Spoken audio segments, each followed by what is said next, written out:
هذا راح فين يا ابني؟ تجيبها يا ابني، خد طيارة اللي هتجيبها يا ابني، خد ده ضغط عالي، خد يا ابني خد. طب خد اقول لك، تعالى يا حبيبي تعالى. طب اقول لك، طب تعالى عايزة طيارة اللي تجيبها من على الضغط العالي. طب خد يا حبيبي، خد خد خد خد ربنا يهديك. هتطلع فين؟ خد اقول لك، تعال تعال يا حبيبي تعال. ده ضغط عالي يا حبيبي. مين اللي قال لك اطلع؟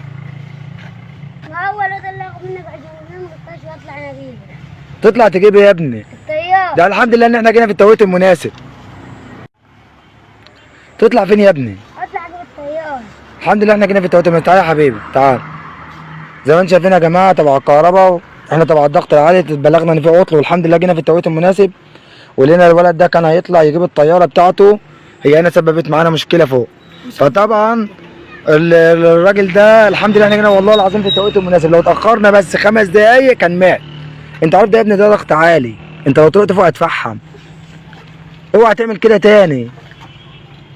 والشباب اللي معاك ده يا حبيبي يا ابني، انت هو ده غلط، وحد يطلع حاجه زي كده. فهمت ولا ما فهمتش؟ فهمت ولا لا؟ دي كهرباء ضغط عالي يا حبيبي. ده تشوفه كده تلف من الجنب التاني، اوعى تعمل كده تاني. لا حول ولا قوه الا بالله. يا ابني فهمت ولا لا؟ هوديك المره الجايه الحكومه. ماشي؟ لا ادور لك ايه يا حبيبي، انت عبيط. انت اللي كنت هتدور انت كنت هتموت. وانتوا كده يا شباب كنتوا واقفين كده، والراجل زميلكم كان هيطلع بره. ما خدتش بالي، انا كنت هناك. طب ماشي، ده ضغط عالي يا حبيبي، انت وهو اهو، ده ضغط عالي. احنا هنا عشان نجيب حاجه زي كده. برضه ما يرضيش يقول لي دي. ما رضيش يقول لك؟ ماشي، ما يعرفش يا ابني يا حبيبي، انت وهو غلط. اتوكل على الله يلا. طبعا زي ما انتم شايفين يا جماعه، الحمد لله ربنا ستر وجينا في الوقت المناسب.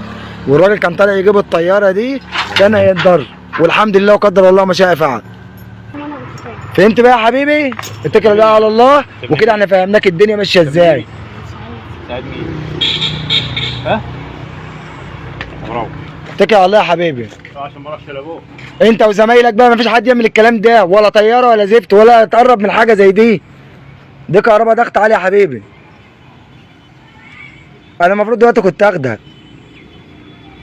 ياخدك هنسلم. يلا ربنا يهديك، والحمد لله ان احنا جينا في الوقت المناسب. الحمد لله قدر الله ما شاء فعل.